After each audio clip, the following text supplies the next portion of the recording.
नमस्कार, मैं हूं सत्यपाल और आप देख रहे हैं CWB हिंदी न्यूज। शक संवत 1945 विक्रम संवत 2080 आज आषाढ़ माह के शुक्ल पक्ष की सप्तमी तिथि और दिन रविवार है। तदनुसार अंग्रेजी तारीख 25 जून सन 2023। आइए सबसे पहले एक नजर डाल लेते हैं दिन भर की सुर्खियों पर। हरियाणा में मानसून आने की डेट हुई तय, 23 जून को एंट्री होगी। आज से शुरू होगी प्री मानसून की बारिश, किसानों को होगा फायदा। IGU में PG कोर्सों के लिए 28 जून तक करें ऑनलाइन आवेदन, बताएंगे पूरी अपडेट। पंजाब नेशनल बैंक में आई अटेंडेंट के पदों पर भर्ती, 10वीं पास भेजे आवेदन। UG एडमिशन के लिए नहीं चलेगी इंटरनेट से निकाली गई मार्कशीट, प्रिंसिपल से अटेस्ट कराएं विद्यार्थी। राजस्थान समेत 20 राज्यों में अगले 4 दिन भारी बारिश व मानसून, 7 दिन देर से MP पहुंचा। असम के 19 जिलों में बाढ़, 1500 गांव डूबे। और अब खबरें विस्तार से। हरियाणा के मौसम में अब जल्द ही बदलाव होने वाला है। मौसम विभाग यानी IMD के मुताबिक शनिवार को उत्तर पर्वतीय क्षेत्र में एक नया पश्चिमी विक्षोभ सक्रिय होने जा रहा है, जिसके प्रभाव से पंजाब के ऊपर कम दबाव का क्षेत्र बनेगा। इस वेदर सिस्टम के कारण 30 जून तक हरियाणा में बारिश की संभावना बन रही है। बता दें कि मौसम वैज्ञानिक डॉक्टर चंद्र मोहन ने बताया कि पश्चिमी गर्म आर्द्र हवाओं के कारण तापमान बढ़ रहा है और उमस भरी पसीने वाली गर्मी अपना रंग दिखा रही है। बूंदाबांदी और बारिश की गतिविधियां दर्ज की जा रही है। दक्षिणी पंजाब से लेकर हरियाणा, NCR और दिल्ली के पूर्वी हिस्से से होते हुए मध्य प्रदेश तक एक टर्फ लाइन बनेगी, जिसके कारण पश्चिमी और पूर्वी हवाओं के संयोजन से बादल घिरेंगे और 25 जून से यानी आज से हरियाणा, NCR और दिल्ली के पूर्वी हिस्सों में प्री मानसून गतिविधियां शुरू हो जाएंगी। अगले 24 से 48 घंटों में पूरे हरियाणा, NCR, दिल्ली में और महेंद्रगढ़ जिले में एक बार फिर से मौसम बदलने वाला है। यदि आप भी बैंक में काम करना चाहते हैं तो आपके लिए खुशखबरी है। पंजाब नेशनल बैंक यानी PNB भिवानी की तरफ से अटेंडेंट के पदों पर भर्ती के लिए आवेदन मांगे गए हैं। आपको बता दें कि यह भर्तियां कॉन्ट्रैक्ट आधार पर की जाएंगी। महिला व पुरुष दोनों ही वर्गों के उम्मीदवार अपने आवेदन रजिस्टर्ड डाक के माध्यम से भेज सकते हैं। आवेदन करने की अंतिम तिथि 5 जुलाई 2023 तय की गई है। इन पदों के लिए उम्मीदवार 10वीं पास होनी चाहिए। किसी भी वर्ग के उम्मीदवारों को इन पदों के लिए कोई भी आवेदन शुल्क नहीं देना होगा। आयु सीमा 22 वर्ष से लेकर 40 वर्ष निर्धारित की गई है। इन पदों के लिए आपको ऑफलाइन आवेदन भेजने होंगे। अगले साल हरियाणा में चुनाव होने वाले हैं। मौजूदा समय में बात करें तो BJP JJP गठबंधन टूटने की जोरों शोरों से चर्चा चल रही है। दूसरी तरफ BJP के पास JJP से गठबंधन तोड़ने की खास वजह भी है। BJP नेताओं का मानना है कि JJP के साथ लोकसभा चुनाव लड़ने से पार्टी को नुकसान होगा। फिलहाल राज्य की सभी 10 सीटों पर BJP सांसद हैं। ऐसे में अगर गठबंधन में चुनाव होता है तो JJP को अपने हिस्से की कुछ सीटें देनी होंगी। अगर ऐसा हुआ तो लोकसभा के बाद विधानसभा में भी JJP का दबाव BJP पर फिर से बढ़ जाएगा। गठबंधन को लेकर हरियाणा BJP नेताओं का रुख इसलिए भी सकता है क्योंकि JJP से नाता टूटने के बाद भी सरकार को कोई खतरा नहीं है। हरियाणा में UG यानी अंडर ग्रेजुएट एडमिशन के लिए आवेदन करने के बाद अब छात्रों के दस्तावेजों की जांच की जा रही है। इस दौरान कोई जरूरी दस्तावेज अपलोड नहीं होने पर वेरिफिकेशन कमेटी के द्वारा छात्रों को फोन और ईमेल के जरिए आपत्ति लगाकर सूचित कर रही है। ऐसे छात्रों के आवेदन पर आपत्ति जताई जा रही है जिन्होंने अपनी 10वीं की मार्कशीट इंटरनेट से डाउनलोड करके अपलोड की है। ऐसे छात्र की आपत्ति आवेदन पत्र से तभी दूर होगी जब वह बोर्ड के द्वारा भेजी गई मार्कशीट को अपलोड करेगा या फिर इंटरनेट से डाउनलोड की गई मार्कशीट को अपने स्कूल के प्रिंसिपल से सत्यापित कराने के बाद अपलोड कर देगा। हरियाणा के हिसार डिपो को जल्द ही 11 नई AC बसें मिलने वाली हैं। इस संबंध में परिवहन विभाग से बसों को डिपो में पहुंचाने की हरी झंडी मिल गई है। अभी विभाग की ओर से बसों की कागजी कार्रवाई की जा रही है। इसके बाद जल्द ही ये बसें रवाना कर दी जाएंगी। बता दें कि रोडवेज प्रशासन के द्वारा इन बसों को लंबे रूटों पर चलाया जाएगा। इसे लेकर बसें आने के बाद योजना बनाई जाएगी कि किन लंबे रूटों पर ये बसें चलानी होंगी। परिवहन विभाग और सरकार ने करीब 153 नई AC बसें खरीदी है। इंदिरा गांधी विश्वविद्यालय मीरपुर रेवाड़ी यानी IGU में विभिन्न PG पाठ्यक्रमों में प्रवेश के लिए उम्मीदवार 28 जून तक ऑनलाइन आवेदन कर सकते हैं। अभ्यर्थी IGU की वेबसाइट igu.ac.in पर जाकर आवेदन कर सकते हैं। छात्रों को इंदिरा गांधी यूनिवर्सिटी आवेदन पत्र में नाम, ईमेल ID, मोबाइल नंबर, शैक्षणिक योग्यता और दस्तावेज ध्यानपूर्वक भरने होंगे। फिर आवेदन पत्र जमा करने के बाद उम्मीदवारों को परिणाम, मेरिट सूची, कट ऑफ व परीक्षा तिथियों जैसे अपडेट की जाँच करने के लिए नियमित रूप से igu.ac.in की जाँच करनी होगी।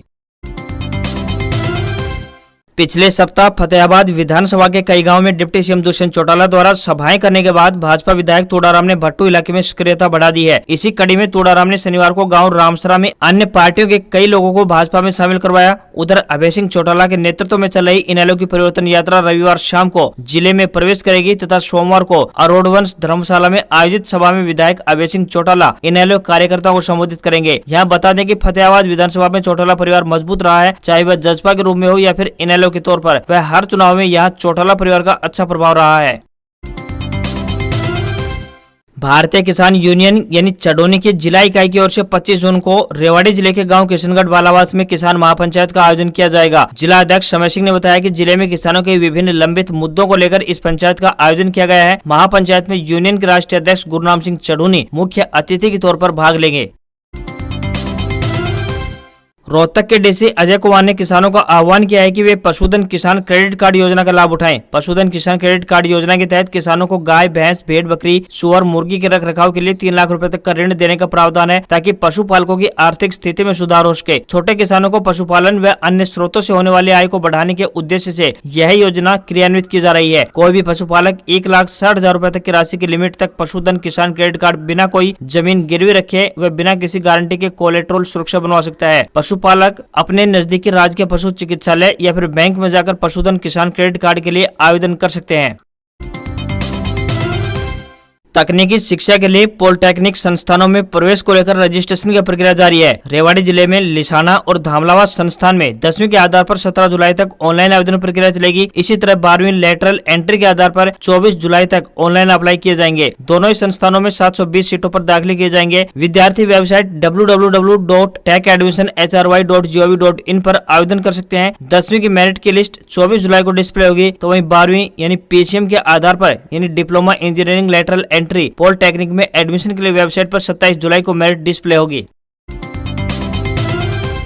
भारतीय कुश्ती संघ यानी WFI के पूर्व अध्यक्ष ब्रजभूषण के खिलाफ प्रदर्शन करने वाले पहलवान विनेश फोगाट, बजरंग पूनिया और साक्षी मलिक ने कहा है कि उन्होंने ट्रायल में छूट नहीं मांगी है। सोशल मीडिया पर लाइव हुए तीनों पहलवानों ने कहा, हम धरने में थे इसलिए हमने सिर्फ ट्रायल के लिए समय मांगा है, इसमें छूट नहीं मांगी है। छूट का झूठ फैलाया जा रहा है, ये झूठ बीजेपी नेता योगेश्वर दत्त फैला रहे हैं। बजरंग पूनिया ने दत्त को चुनौती देते हुए कहा, योगेश्वर खुद एक पंचायत बुला लें, उस पंचायत में हम भी शामिल होंगे, वहाँ हम अपना मांग पत्र दिखाएंगे। अगर उसमें यह बात होगी कि हम ट्रायल नहीं देंगे तो हम कुश्ती छोड़ देंगे। विनेश फोगाट ने कहा कि हम बेशक बर्बाद हो जाएं, लेकिन पीछे नहीं हटेंगे। ब्रजभूषण को जेल भिजवा कर दम लेंगे। हम चुप नहीं बैठे हैं, बल्कि हमें चार्जशीट का इंतजार है। चार्जशीट पढ़ने के बाद ही हम बताएंगे कि हमें धरना देना है, सड़क पर बैठना है या फिर जिंदगी दांव पर लगानी है।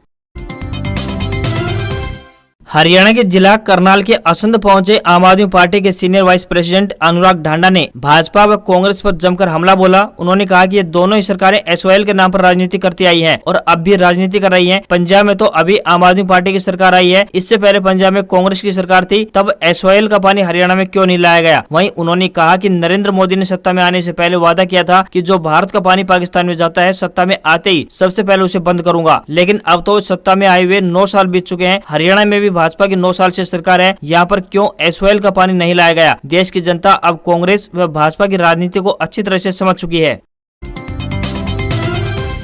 हरियाणा में दिल्ली से जींद के बीच चलने वाली 3 पैसेंजर ट्रेनों को 1 महीने के लिए अस्थायी रूप से रद्द कर दिया गया है। दिल्ली में वॉशेबल एप्रेन की मरम्मत का काम चल रहा है, जिसके कारण कई ट्रेनों को रद्द कर दिया गया है, तो वहीं कुछ ट्रेनों के टाइम टेबल में बदलाव भी किया गया है। इसमें जींद से होकर गुजरने वाली 3 ट्रेनें प्रभावित होंगी। जींद से दिल्ली के बीच ट्रेन नंबर 04432, ट्रेन नंबर 04425 और 04426 ट्रेन 25 जून से 29 जुलाई तक रद्द रहेंगी। इन 3 ट्रेनों के रद्द रहने से यात्रियों को आगामी 1 महीने तक काफी परेशानी रहेगी, क्योंकि जींद से दिल्ली के लिए बड़ी संख्या में व्यापारी, नौकरी करने वाले कर्मचारी और विद्यार्थी सफर करते हैं। इन ट्रेनों में जहां यात्री अल सुबह दिल्ली पहुंच पाते हैं, तो शाम को वापस घर पे आ जाते थे।